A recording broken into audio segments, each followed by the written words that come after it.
More than giants, the mystery of the Nephilim. They walked the earth in an age before memory, towering, powerful, feared, and then gone. Their name echoes across time, whispered from pulpits, carved in ancient stone, and argued over in hushed scholarly debates. They are the Nephilim, but who or what were they? In a single cryptic verse from the Book of Genesis, a mystery was born. Were they giants? Were they fallen angels' monstrous children? Or were they something else? Symbolic, misunderstood, or entirely fabricated by ancient minds trying to make sense of their world? This is the deep dive into an ancient enigma that spans theology, archaeology, myth, and speculation. This is More Than Giants, the mystery of the Nephilim, the origin of the Nephilim. The Nephilim first appear in Genesis 6 verses 1 to 4, a passage as brief as it is bewildering. When human beings began to increase in number on the earth and daughters were born to them, the sons of God saw that the daughters of humans were beautiful, and they married any of them they chose. The Nephilim were on the earth in those days, and also afterward, when the sons of God went to the daughters of humans and had children by them. They were the heroes of old, men of renown. That's it. No explanation, no context. Just a mention, tantalizing and mysterious. The word Nephilim comes from the Hebrew root NPL, to fall. Thus, many translate Nephilim as the fallen ones. But fallen from what? Grace? The heavens? Or simply fallen in battle?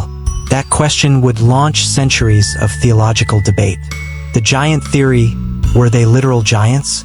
The most popular interpretation, that the Nephilim were giants, colossal beings of great strength and stature.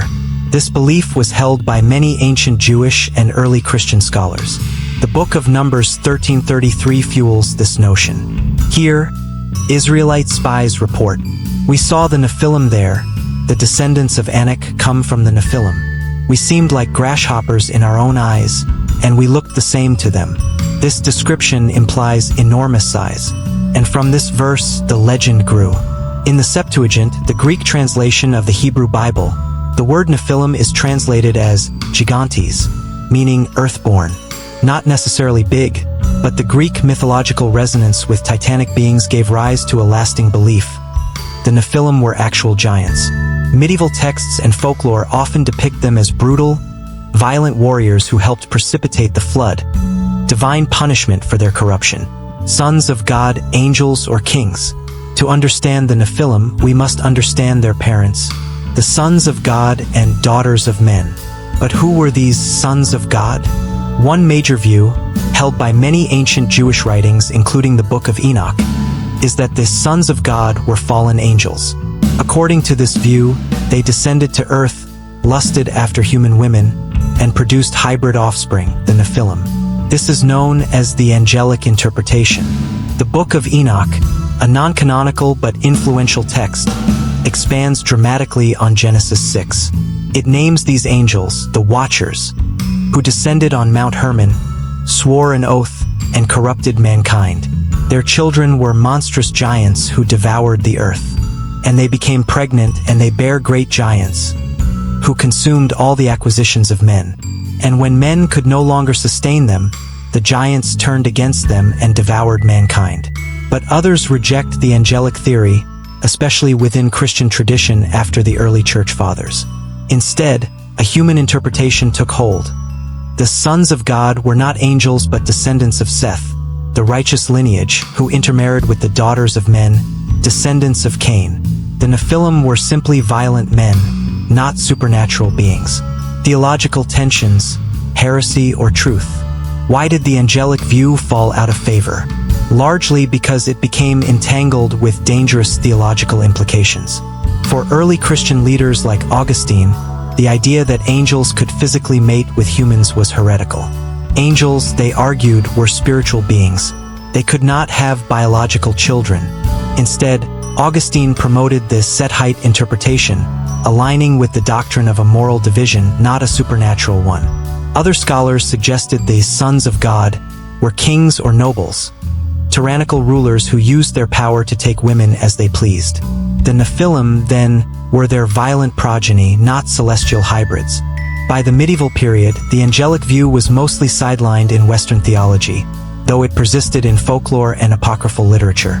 Apocrypha and the Book of Enoch. If Genesis gives us a whisper, the Book of Enoch shouts. Written between the 3rd and 1st centuries BCE, Enoch elaborates on the Watchers and their children in vivid detail. Here, the Nephilim become demonic titans, so large, so destructive, that God commands a cataclysm to cleanse the earth. The flood becomes less about human sin and more about stopping angelic corruption. The text was once highly influential, quoted even in the New Testament book of Jude, but it was later excluded from the biblical canon, surviving mainly in Ethiopian Christian tradition. Still, its influence lingers. The imagery of angelic rebellion, hybrid offspring, and divine wrath has echoed into popular culture, conspiracy theories, and modern theology alike.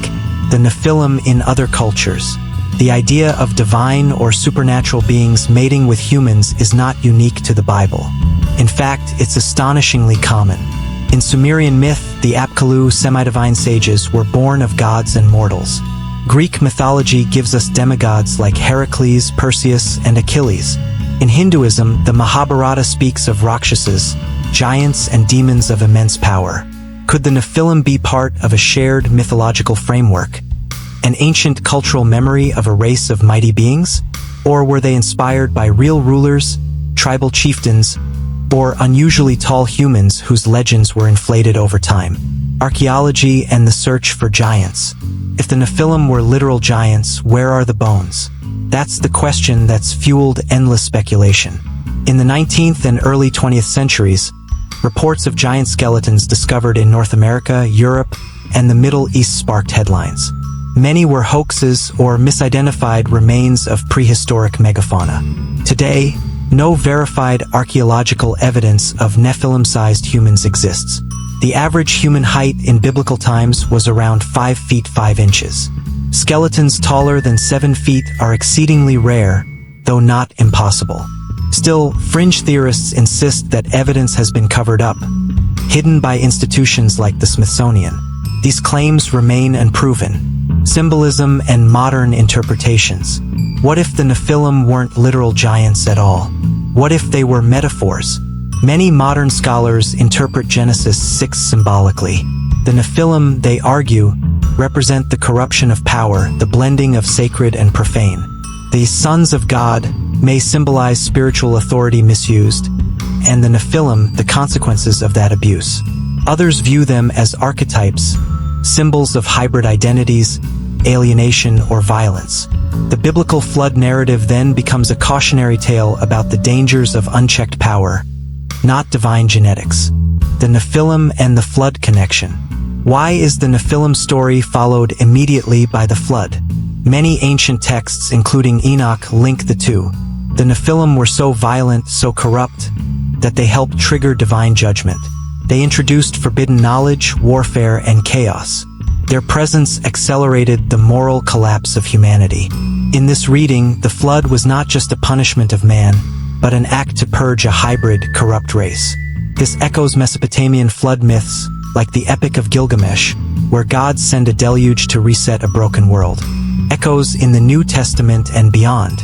While the New Testament does not focus on the Nephilim, their shadows remain. In 2 Peter 2 and Jude 1, references are made to angels who sinned, were chained, and await judgment. These likely allude to the Watchers from Enoch. And in Revelation, strange hybrid beasts, divine judgments, and celestial wars echo Nephilim-like themes. Some modern Christians believe that end-time prophecies may involve the return of Nephilim-like entities. In fringe theology and speculative fiction, this idea has exploded, linking Nephilim with aliens, Nephilim DNA, and even Antichrist myths. Pop culture and the Nephilim. From the pages of ancient scrolls to the screens of Hollywood, the Nephilim have found new life. They appear in games like Diablo and Assassin's Creed, in shows like Supernatural, in novels and comics, sometimes as villains, sometimes as misunderstood hybrids, always as powerful, mysterious figures. Pop culture has turned the Nephilim into icons, blending biblical mystery with sci-fi and horror tropes. But does that help us understand them or just mythologize them further. Who were the Nephilim? So who were the Nephilim? Literal giants born of angelic fathers? Tyrant kings of a violent age? Fallen symbols of corruption? Or simply the misunderstood myths of a forgotten world? The truth may never be fully known, but the Nephilim remain one of Scripture's most haunting mysteries. A story half told, a warning half heard. Whether you believe they once walked the earth or that they never did, their legacy lives on in questions, in stories, in the eternal tension between the divine and the mortal. Thank you for watching.